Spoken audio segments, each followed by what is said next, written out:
CSS এর একটি অত্যন্ত খুব ভালো এবং সুন্দর এবং খুবই সুন্দরভাবে যেখানে কাজ করা যায় সেই ফ্রেমওয়ার্কটির কথা বলছি, সেটা হচ্ছে বুটস্ট্র্যাপ 4।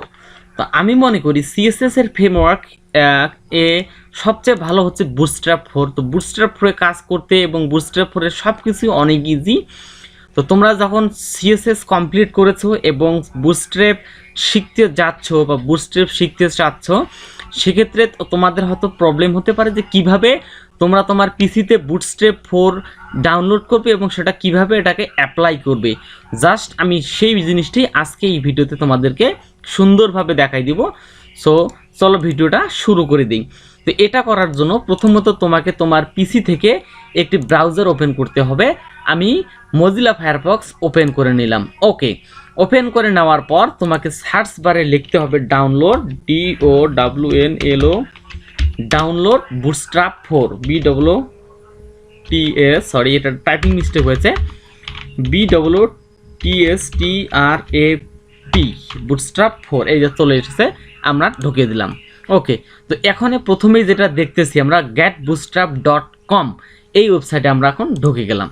ওকে, ঢুকে যাওয়ার পর আমাদের একটু স্ক্রল করলে নিচে দেখতে পারবো ডাউনলোড নামে একটি অপশন আছে।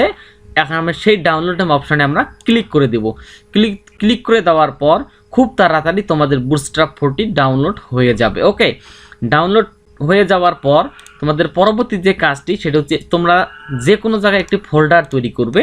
তো আমি এখানে ডেস্কটপই একটি ফোল্ডার তৈরি করতেছি, ওপেন নিউ ফোল্ডার। এই ফোল্ডার ভিতরে ঢুকে গেলাম। ঢুকে যাওয়ার পর ভিতরে আরও একটি টেক্সট এডিটর ফোল্ডার তৈরি করতে হবে। আমি এখানে নিউয়ে গেলাম।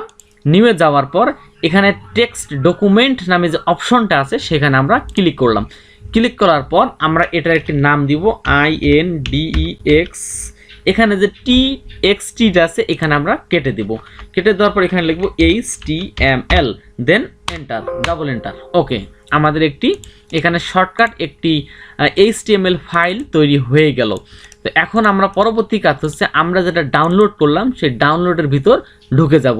তো ঢুকে যাওয়ার জন্য আমাদেরকে প্রথমে ডাউনলোড অপশনে ক্লিক করতে হবে। এখানে বুটস্ট্র্যাপ 4 এর ডাবল ক্লিক করা লাগবে। ডাবল ক্লিক করার পর এখানে যে CSS এবং JS আছে এই দুইটাকে আমরা এখন সিলেক্ট করব। সিলেক্ট করার পর চেপে ধরে এগুলোকে আমরা এখানে ফালাই দেব। ফালাই দেওয়ার পর আমাদের এখানকার কাজ মূলত শেষ। ওকে, দেন এখন এটাকে আমরা চাইলে এখান থেকে ওপেন করতে পারি, কিন্তু আমরা চাবো VS কোড থেকে ডিরেক্টলি ওপেন করার জন্য।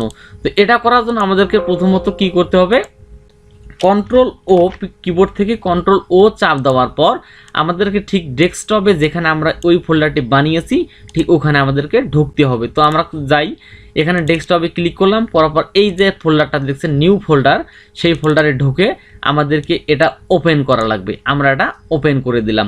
ওপেন করা দেওয়ার পর নর্মালি এটা ওপেন হয়ে গেল। তো এখন এখানে যে আমরা কোড এডিটরটা ইউজ করেছিলাম index.html, সেখানে আমরা এখন HTML এর প্রাথমিক স্ট্রাকচারটা সেটা মেরে দিলাম। ওকে, এটা করার পর আমাদের পরবর্তী যে কাজটি সেটা হচ্ছে এখানে টাইটেল যে আছে এই টাইটেলের উপরে আমরা কি করব, লিঙ্ক করব। আমরা বুটস্ট্র্যাপ 4টাকে লিঙ্ক করে দেব। লিঙ্ক করে দেওয়ার পর জন্য আমাদেরকে এই স্টেপ এর পর CSS লিখতে হবে। অটোমেটিক্যালি এখানে দেখা যাচ্ছে CSS দেওয়ার পর একটি স্ল্যাশ চিহ্ন দেওয়া আছে, এখানে আমরা ক্লিক করে দেব। তারপরে দেখো এখানে সবগুলো অনেকগুলো অপশন থাকবে, সবগুলো অবশ্যই অন্য কাজে লাগবে। তো এখন আমাদেরকে CSS ব্যবহার করার জন্য অবশ্যই bootstrap.min.css এ ক্লিক করা লাগবে। ওকে, আমাদের কাজ হয়ে গেল। এখন আমরা জাস্ট একটু টেস্ট করব। টেস্ট করার জন্য আমরা প্রথমে একটি h1 ট্যাগ নিলাম। ট্যাগ নেওয়ার পর এখানে লিখলাম ANTOR, অন্তর লিখলাম, আমার নাম অবভিয়াসলি এটা।